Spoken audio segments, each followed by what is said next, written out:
जय श्री कृष्ण मेरे सभी प्यारे कथा श्रोताओं को। मेरा नाम है नमित अग्रवाल और स्वागत है आपका मेरे चैनल कथावाचक में। पिछली कथा में हम लोगों ने अर्जुन और गंधर्वों के युद्ध के बारे में पढ़ा था और उसके पश्चात दुर्वासा ऋषि श्राप देने वाले थे पांडवों को, लेकिन श्री कृष्ण ने उन्हें बचा लिया था। आइए आज की कथा आरंभ करते हैं। एक समय की बात है, पांडव लोग द्रौपदी को अपने आश्रम पर अकेली छोड़कर पुरोहित धौम्य की आज्ञा से ब्राह्मणों के लिए आहार का प्रबंध करने वन में चले गए थे। उसी समय सिंधु देश का राजा जयद्रथ, जो वृद्ध छत्र का पुत्र था, विवाह की इच्छा से शाल्व देश की ओर जा रहा था। वह बहुमूल्य राजसी ठाट बाट से सजा हुआ था। उसके साथ और भी अनेकों राजा थे। उन सबके साथ वह काम्यक वन में आया। वहां निर्जन वन में अपने आश्रम के दरवाजे पर पांडवों की प्यारी पत्नी द्रौपदी खड़ी थी। जयद्रथ की दृष्टि उस पर पड़ी। वह अनुपम सुंदरी थी। उसका श्याम शरीर एक दिव्य तेज से दमक रहा था। आश्रम के निकट वन का भाग उसकी कांति से प्रकाशमान हो रहा था।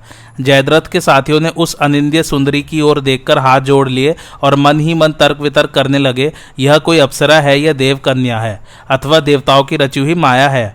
सिंधुराज जयद्रथ उस सुंदरी को देखकर चकित रह गया। उसके मन में बुरे विचार उठे और वह काम से मोहित हो गया। उसने अपने साथी राजा कोटिक कास्य से कहा, कोटिक, जरा जाकर पता तो लगाओ यह सर्वांग सुंदरी किसकी स्त्री है अथवा यह मनुष्य जाति की स्त्री है ही नहीं। यदि यह मिल जाए तो मुझे विवाह की कोई आवश्यकता ही नहीं रहेगी।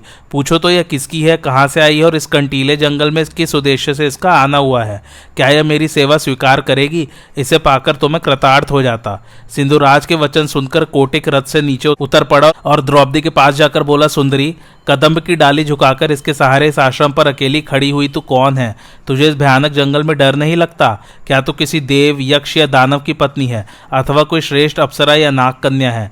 यमराज, चंद्रमा, वरुण और कुबेर, इनमें से तो तू किसी की पत्नी नहीं है। बता, धाता, विधाता, सविता, विष्णु या इंद्र, किसके धाम से तू यहाँ आई है? मैं राजा सूरत का पुत्र हूँ। मुझे लोग कोटिकास्य कहते हैं तथा सौवीर देश के 12 राजकुमार हाथ में ध्वजा लेकर जिनके रथ के पीछे चलते हैं और 6000 रथी, हाथी, घोड़े, पैदलों की सेना सदा जिनका अनुसरण किया करती है, वे सौवीर नरेश राजा जयद्रथ उधर खड़े हैं। उनका नाम कभी तुम्हारे सुनने में भी आया होगा।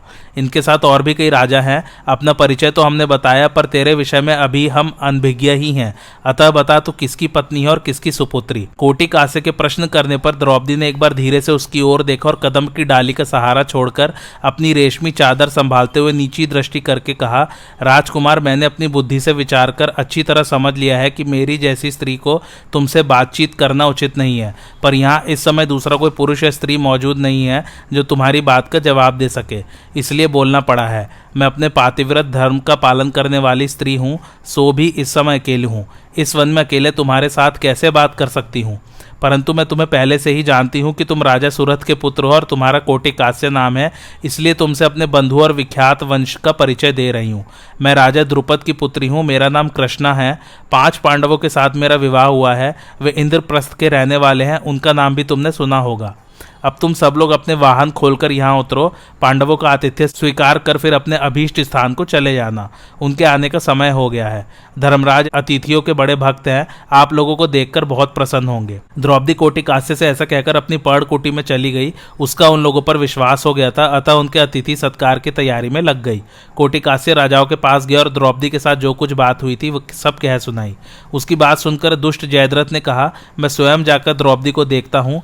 वह अपने 6 भाइयों को साथ लेकर जैसे भेड़िया सिंह की गुफा में प्रवेश करे, उसी प्रकार पांडवों के आश्रम में घुस आया और द्रौपदी से बोला, सुंदरी, तुमसे यही कहना है कि पांडवों के पास अब धन नहीं रहा, वे राज्य से निकाल दिए गए, अब इनकी सेवा करना व्यर्थ है। इतनी भक्ति से जो तुम इनकी सेवा करती हो, उसका फल तो केवल क्लेश ही होगा। तुम इन पांडवों को छोड़ दो और मेरी पत्नी होकर सुख भोगो। मेरे साथ ही संपूर्ण सिंधु और सौवीर देश का राज्य तुम्हें प्राप्त होगा, रानी बनोगी। जयद्रथ की बात सुनकर द्रौपदी का हृदय कांप उठा। उसकी भौहें रोष से तन गई। सहसा उस स्थान से वह पीछे हट गई। उसके इस प्रस्ताव का तिरस्कार करके द्रौपदी ने बहुत कड़ी बातें सुनाई और बोली, खबरदार, फिर कभी ऐसी बात मुंह से मत निकालना। तुझे शर्म आनी चाहिए। मेरे पति महान यशस्वी हैं, सदा धर्म में स्थित रहने वाले हैं, युद्ध में यक्षों और राक्षसों का भी मुकाबला कर सकते हैं। ऐसे महारथी वीरों की शान के खिलाफ ओछी बातें कहते हुए तुझे लज्जा नहीं आती? अरे मूर्ख, तू अपनी मौत के लिए ही मेरा अपहरण करना चाहता है। जयद्रथ बोला, कृष्णे, मैं सब जानता हूँ। मुझे खूब मालूम है कि तुम्हारे पति राजपुत्र पांडव कैसे हैं, परंतु इस समय यह विभीषिका दिखाकर तुम हमें डरा नहीं सकती। हम तुम्हारी बातों में नहीं आ सकते। अब तुम्हारे सामने सिर्फ दो काम है, या तो सीधी तरह से हाथी या रथ पर चलकर बैठ जाओ, या पांडवों के हार जाने पर सौवीर राज जयद्रथ से दीनतापूर्वक गिड़गिड़ाते हुए कृपा की भीख मांगना। द्रौपदी ने कहा, मेरा बल मेरी शक्ति महान है, किंतु सौवीर राज की दृष्टि में मैं दुर्बल सी प्रतीत हो रही हूँ। मुझे अपने ऊपर विश्वास है, यो जोर जबरदस्ती करने से भी मैं जयद्रथ के सामने कभी दीन वचन नहीं बोल सकती। एक रथ पर एक साथ बैठकर भगवान श्री कृष्ण और वीरवर अर्जुन जिसकी खोज में निकलेंगे, उस द्रौपदी को देवराज इंद्र भी हरकर नहीं ले जा सकते। बेचारे मनुष्य की तो ताकत ही क्या है। अर्जुन जब शत्रु पक्ष के वीरों का संहार करने लगते हैं, उस समय दुश्मनों का दिल दहल जाता है। वे मेरे लिए आकर तेरी सेना को चारों ओर से घेर लेंगे और भस्म कर डालेंगे। यदि मैंने कभी मन से भी अपने पूजनीय पतियों का उल्लंघन नहीं किया, यदि मेरा अखंड पातिव्रत्य सुरक्षित हो, तो इस सत्य के प्रभाव से आज मैं देखूंगी कि पांडव तुझे जीतकर अपने वश में करके जमीन पर घसीट रहे हैं। मैं जानती हूँ तू नृशंस है, मुझे बलपूर्वक खींच कर ले जाएगा, मगर इसकी भी कोई परवाह नहीं। मेरे पति कुरुवंशी वीर शीघ्र ही मुझसे मिलेंगे और उनके साथ मैं पुनः इसी काम्यक वन में आकर रहूंगी। तदंतर द्रौपदी ने देखा जयद्रथ के आदमी मुझे पकड़ने आ रहे हैं, तब वह डांट कर बोली, खबरदार, कोई मुझे हाथ न लगाना। फिर भयभीत होकर उसने अपने पुरोहित धौम्य मुनि को पुकारा। तब तक जयद्रथ ने आगे बढ़कर द्रौपदी के दुपट्टे का छोर पकड़ लिया। द्रौपदी ने उसे जोर से धक्का दिया। धक्का लगते ही पापी जयद्रथ जड़ से कटे हुए वृक्ष की भांति जमीन पर गिर पड़ा। फिर बड़े वेग से उठकर उसने द्रौपदी का दुपट्टा पकड़ लिया और उसे जोर जोर से खींचने लगा। द्रौपदी बारंबार उच्छ्वास लेने लगी और उसने जैसे तैसे धौम्य मुनि के चरणों में प्रणाम किया और रथ पर चढ़ गई। धौम्य बोले, जयद्रथ, जरा क्षत्रियों के प्राचीन धर्म का तो ख्याल कर। महारथी पांडव वीरों पर विजय पाए बिना तुझे इसी ले जाने का कोई अधिकार नहीं है। पापी धर्मराज आदि पांडवों से मुठभेड़ हो जाने पर तुझे इस नीच कर्म का फल मिलेगा, इसमें कोई भी संदेह नहीं है। यह कहकर धौम्य मुनि हरकर ले जाई जाती हुई राजकुमारी द्रौपदी के पीछे पीछे पैदल सेना के बीच में होकर चलने लगे। जब पांडव वन में से आश्रम पर आए तो देखते हैं कि उनकी प्रिया द्रौपदी की दासी धात्रेयिका रो रही है। उसे उस अवस्था में देख इंद्रसेन सारथी रथ से उतर पड़ा और दौड़ते हुए उसके पास जाकर बोला, तू इस तरह धरती पर पड़ी पड़ी क्यों रो रही है? तेरा मुंह सूखा हुआ है, दीन हो रहा है। उन निर्दयी और पापी कौरवों ने यहाँ कर राजकुमारी द्रौपदी को कोई कष्ट तो नहीं दिया? दाई बोली, इंद्र के समान पराक्रमी इन पांचों पांडवों का अपमान करके जयद्रथ द्रौपदी को हर ले गया है। देखो, अभी उसके रथ की लीकें और सैनिकों के पैरों के चिन्ह नए बने हुए हैं। अभी राजकुमारी दूर नहीं गई होगी, जल्दी रथ लौटाओ और जयद्रथ का पीछा करो। अब यहाँ अधिक देर नहीं होनी चाहिए। पांडव बारंबार क्रुद्ध सर्प की भांति फुफकार छोड़ते और अपने धनुष का टंकार करते हुए उसी मार्ग से चले। कुछ ही दूर जाने पर जयद्रथ की फौज के घोड़ों की टापों से उड़ती हुई धूल दिख पड़ी। उन्होंने पैदल सेना के बीच में जाते हुए धौम्य मुनि को भी देखा, जो भीम को पुकार रहे थे। पांडवों ने मुनि को आश्वासन दिया कि अब आप सुखपूर्वक चलिए। फिर जब उन्होंने एक ही रथ में अपनी प्रियतमा द्रौपदी और जयद्रथ को बैठे देखा तो उनकी क्रोधाग्नि प्रज्वलित हो उठी। फिर तो भीम, अर्जुन, नकुल और सहदेव सबने जयद्रथ को ललकारा। पांडवों को आया देख शत्रुओं के होश उड़ गए। पैदल सेना तो बहुत डर गई, हाथ जोड़ने लगी। पांडवों ने उसे तो छोड़ दिया, किंतु शेष जो सेना थी उसे सब ओर से घेर कर इतनी बाढ़ वर्षा की कि अंधकार सा छा गया। तब सिंधुराज ने अपने साथ के राजाओं को उत्साहित करते हुए कहा, शत्रुओं के मुकाबले में डटकर खड़े हो जाओ, दौड़ो, मारो। फिर उस युद्ध में महान कोलाहल आरंभ हो गया। शिबी, सौवीर और सिंधु देशों के सैनिक महाबलवान व्याघ्र के समान भीम, अर्जुन जैसे उत्कट वीरों को देखकर दहल उठे। उन्हें बड़ा विषाद होने लगा। भीम पर अस्त्र शस्त्रों की वर्षा होने लगी, किंतु वे विचलित नहीं हुए। उन्होंने जयद्रथ की सेना के अग्रभाग में स्थित सवार सहित एक हाथी और 14 पैदलों को गदा से मार डाला। अर्जुन ने 500 महारथी वीरों का संहार किया। युधिष्ठिर ने 100 योद्धाओं का नाश किया। नकुल हाथ में तलवार ले रथ से नीचे कूद पड़ा और शत्रुओं के मस्तक काटकर इस भांति बिखेर दिए जैसे बीज बो रहा हो। सहदेव ने अपना रथ हाथी सवारों से भिड़ा दिया और जैसे कोई शिकारी पेड़ पर बैठे हुए मोरों को मार मार कर गिरावे, उसी प्रकार बाड़ों से उन्हें गिराने लगा। इतने में त्रिगढ़ देश का राजा धनुष लेकर अपने विशाल रथ से नीचे उतर पड़ा और गदा के प्रहार से राजा युधिष्ठिर के चारों घोड़ों को मार डाला। उसको अपने निकट आया देख राजा युधिष्ठिर ने अर्धचंद्राकार बाढ़ से उसकी छाती को चीर डाला। इससे वह रक्त वमन करता हुआ गिरकर मर गया। घोड़े मर जाने से युधिष्ठिर अपने सारथी इंद्रसेन के साथ रथ से उतरकर सहदेव के विशाल रथ पर बैठ गए। भीमसेन ने देखा, मेरे ऊपर राजा कोटिकास से चढ़ा आ रहा है, उन्होंने छुरा मारकर उसके सारथी का मस्तक काट लिया, किंतु उसे पता तक न चला। सारथी के मरने से उसके घोड़े रणभूमि में इधर उधर भागने लगे। कोटिकास्य को विमुख होकर भागते देख भीम ने प्रास नामक शस्त्र से उसे मार डाला। अर्जुन ने अपने तीखे बाड़ों से सौवीर देश के 12 राजाओं के धनुष और मस्तक काट लिए। उन्होंने शिबी और इक्ष्वाकु वंश के राजाओं का तथा त्रिगर्त और सिंधु देश के नरपतियों का भी संहार किया। इन सब वीरों के मारे जाने पर जयद्रथ बहुत डर गया। उसने द्रौपदी को नीचे उतार दिया और स्वयं प्राण बचाने के लिए वन की ओर भाग गया। धर्मराज ने देखा कि धौम्य को आगे करके द्रौपदी आ रही है, तो सहदेव के द्वारा उसे रथ पर चढ़वा लिया। युद्ध समाप्त होने पर भीम ने युधिष्ठिर से कहा, भैया शत्रुओं के प्रधान वीर मारे गए, बहुत से इधर उधर भाग भी गए हैं। आप नकुल, सहदेव और महात्मा धौम्य मुनि के साथ आश्रम पर जाइए और द्रौपदी को शांत कीजिए। मैं तो उस मूर्ख जयद्रथ को जीवित नहीं छोड़ सकता, भले ही वह पाताल में जाकर छिप गया हो अथवा स्वयं इंद्र सारथी बनकर उसकी सहायता करने आ गया हो। युधिष्ठिर ने कहा, महाभाऊ भीम, यद्यपि सिंधुराज जयद्रथ बड़ा दुष्ट है, तो भी बहन दुशला और यशस्विनी गांधारी का ख्याल करके उसको जान से मत मारना। तदंतर राजा युधिष्ठिर द्रौपदी को लेकर पुरोहित जी के साथ आश्रम पर आए। वहां मार्कंडेय मुनि तथा और भी बहुत से ब्राह्मण ऋषि द्रौपदी के लिए शोक कर रहे थे। जब उन्होंने पत्नी सहित धर्मराज को लौटते देखा और उनके मुख से सिंधु तथा सौवीर देशों के वीरों की पराजय का समाचार सुना, तो सब लोग बहुत प्रसन्न हुए। राजा उन ऋषियों के साथ बाहर बैठे और द्रौपदी ने नकुल, सहदेव के साथ आश्रम में प्रवेश किया।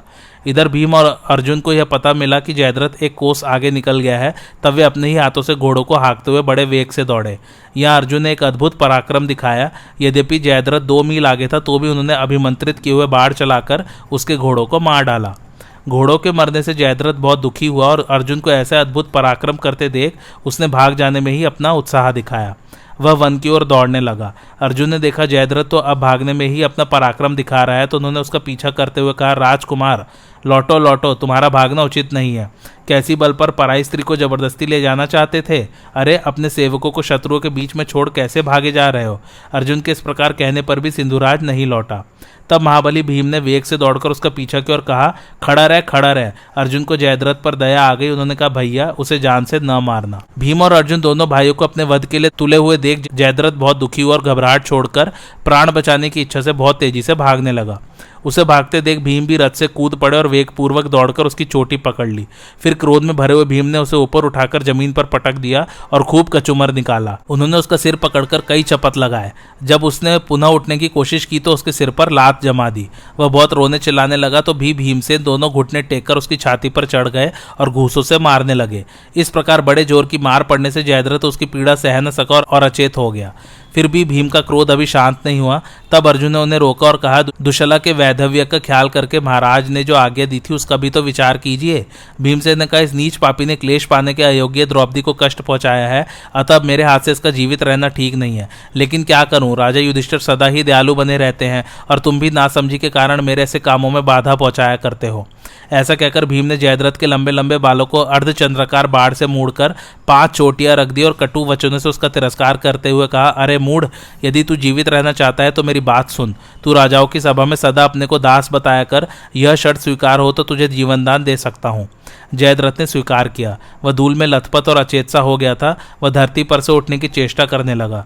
यह देख भीम ने उसे बांधा और उठाकर अपने रथ पर डाल लिया। फिर अर्जुन को साथ लिए आश्रम पर युधिष्ठिर के पास आए।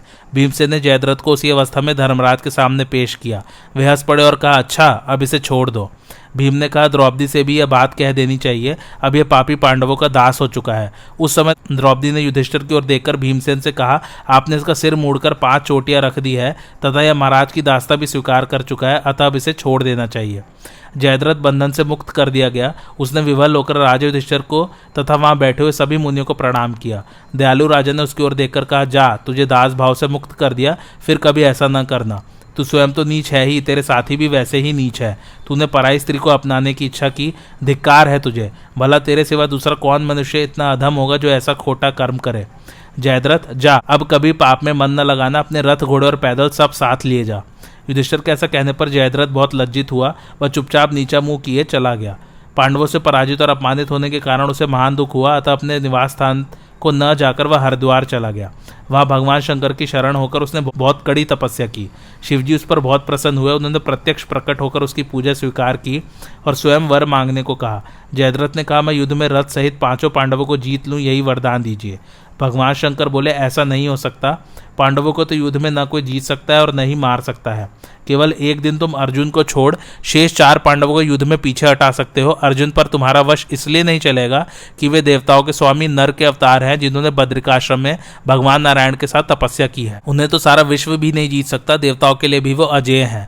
मैंने उन्हें पाशुपत नामक दिव्य बाढ़ दी है, जिसकी तुलना का कोई अस्त्र है ही नहीं। इसी प्रकार उन्होंने अन्य लोकपालों से भी वज्र आदि महान अस्त्र शस्त्र प्राप्त किए हैं। इस समय दुष्टों का नाश और धर्म की रक्षा करने के लिए भगवान विष्णु ने यदुवंश में अवतार लिया है। उन्हीं को लोग श्री कृष्ण कहते हैं। वे अनादि अनंत अजन्मा परमेश्वरी वक्षस्थल पर श्रीवत्स चिन्ह और अंगों पर सुंदर पीतांबर धारण किए श्याम सुंदर श्री कृष्ण के रूप में सदा अर्जुन की रक्षा करते हैं। इसलिए अर्जुन को देवता भी नहीं हरा सकते। फिर मनुष्य में ऐसा कौन है जो उन्हें जीत सकेगा? ऐसा कहकर पार्वती सहित भगवान शंकर वहां से अंतर्धान हो गए और मंदबुद्धि राजा जयद्रथ अपने घर को चला गया। पांडव लोग उसी काम्यक वन में निवास करते रहे। महर्षि लोग पांडवों पर आए हुए संकट के कारण बारंबार शोक प्रकट कर रहे थे। उनमें से मार्कंडेय जी को लक्ष्य करके युधिष्ठिर ने कहा, भगवान आप भूत भविष्य और वर्तमान सब कुछ जानते हैं, देवर्षियों में भी आपका नाम विख्यात है। आपसे मैं अपने हृदय का एक संदेह पूछता हूँ, उसका निवारण कीजिए। यह सौभाग्यशालिनी द्रुपद कुमारी यज्ञ की वेदी से प्रकट हुई है। इसे गर्भवास का कष्ट नहीं सहना पड़ा। महात्मा पांडु की पुत्रवधु होने का भी गौरव इसे मिला है। इसने कभी भी पाप या निंदित कर्म नहीं किया है। यह धर्म का तत्व जानती है और उसका पालन करती है। ऐसी स्त्री का भी पापी जयद्रथ ने अपहरण किया। यह अपमान हमें देखना पड़ा। सगे संबंधियों से दूर जंगल में रहकर हम तरह तरह के कष्ट भोग रहे हैं। अतः पूछते हैं, आपने हमारे समान मंद भाग्य पुरुष इस जगत में कोई और भी देखा या सुना है? मार्कंडेय जी बोले, राजन श्री रामचंद्र जी को भी वनवास और स्त्री वियोग का महान कष्ट भोगना पड़ा है। राक्षस राज दुरात्मा रावण मायाजाल बिछाकर आश्रम पर से श्री रामचंद्र जी की पत्नी सीता को हर ले गया था। युधिष्ठिर ने पूछा, मुनिवर मैं पुण्य कर्म श्री रामचंद्र जी का चरित्र कुछ विस्तार के साथ सुनना चाहता हूँ। अतः आप बताइए कि श्री रामचंद्र जी किस वंश में प्रकट हुए, उनका बल और पराक्रम कैसा था। साथ ही यह भी कहिए कि रावण किसका पुत्र था और उसका श्री रामचंद्र जी से क्या बैर था। मार्कंडेय जी बोले, रावण के जन्म की कथा सुनो। संपूर्ण जगत की सृष्टि करने वाले स्वयंभू ब्रह्मा जी रावण के पितामह थे। उनके परम प्रिय मानस पुत्र पुलत्स्य जी थे। पुलत्स्य की पत्नी का नाम था गौ। उससे वैश्रवण अर्थात कुबेर नामक पुत्र हुआ। वह पिता को छोड़कर पितामह की सेवा में रहने लगा। इससे पुलत्स्य को बड़ा क्रोध हुआ और उन्होंने योग बल से अपने आप को ही दूसरे शरीर से प्रकट किया। इस प्रकार आधे शरीर से रूपांतर धारण कर पुलत्स्य जी विश्रवा नाम से विख्यात हुए। वे कुबेर पर सदा कुपित रहा करते थे, किंतु ब्रह्मा जी उस पर प्रसन्न थे, इसलिए उन्होंने उसको अमरत्व प्रदान किया, धन का स्वामी और लोकपाल बनाया। महादेव जी से उसकी मित्रता कराई और नलकूबर नामक पुत्र प्रदान किया। उन्होंने राक्षसों से भरी लंका को कुबेर की राजधानी बनाया और उन्हें इच्छानुसार विचरने वाला एक पुष्पक नाम का विमान दिया। इतना ही नहीं, ब्रह्मा जी ने कुबेर को यक्षों का स्वामी बना दिया और उसे राज की उपाधि भी दी। पुलत्स्य के आधे देश से जो विश्रवा नाम का मुनि प्रकट हुए थे, वे कुबेर को कुपित दृष्टि से देखने लगे। राक्षसों के स्वामी कुबेर को यह बात मालूम हो गई कि मेरे पिता मुझ पर नाराज हैं, अतः वे उन्हें प्रसन्न रखने का प्रयत्न करने लगे। उन्होंने 3 राक्षस कन्याओं को पिता की सेवा में नियुक्त किया। वे बड़ी सुंदरी और नाचने गाने में निपुण थी। तीनों ही अपना भला चाहती थी, इसलिए एक दूसरे से लाख डांट रखकर सदा महात्मा विश्रवा को संतुष्ट करने का प्रयत्न किया करती थी। उनके नाम थे पुष्पोत्कटा, राका और मालिनी। मुनि उनकी सेवाओं से प्रसन्न हो गए और प्रत्येक को लोकपालों के समान पराक्रमी पुत्र होने का वरदान दिया। पुष्पोत्कटा के 2 पुत्र हुए, रावण और कुंभकर्ण। इस पृथ्वी पर इनके समान बलवान दूसरा कोई नहीं था। मालिनी से एक पुत्र विभीषण का जन्म हुआ। राका के गर्भ से एक पुत्र और एक पुत्री हुई। पुत्र का नाम खर था और पुत्री का नाम शूर्पणखा। विभीषण इन सब में अधिक सुंदर, भाग्यशाली, धर्म रक्षक और सत्कर्म कुशल था। इसके पश्चात की जो कथा है पूरी रामायण की, वो मैंने ऑलरेडी इस चैनल में पढ़ रखी है। इसके 62 एपिसोड्स है टोटल। मैं लिंक फिर भी डाल देता हूँ। मैं पहले एपिसोड का लिंक डालूंगा इसमें, और फिर आप वहां से आगे देख सकते हैं पूरी रामायण। आज की कथा आप लोगों को कैसे लगी मुझे कमेंट करके ज़रूर बताइए, और मेरे चैनल कथावाचक को लाइक, शेयर और सब्सक्राइब ज़रूर कीजिए। Thanks for watching. धन्यवाद।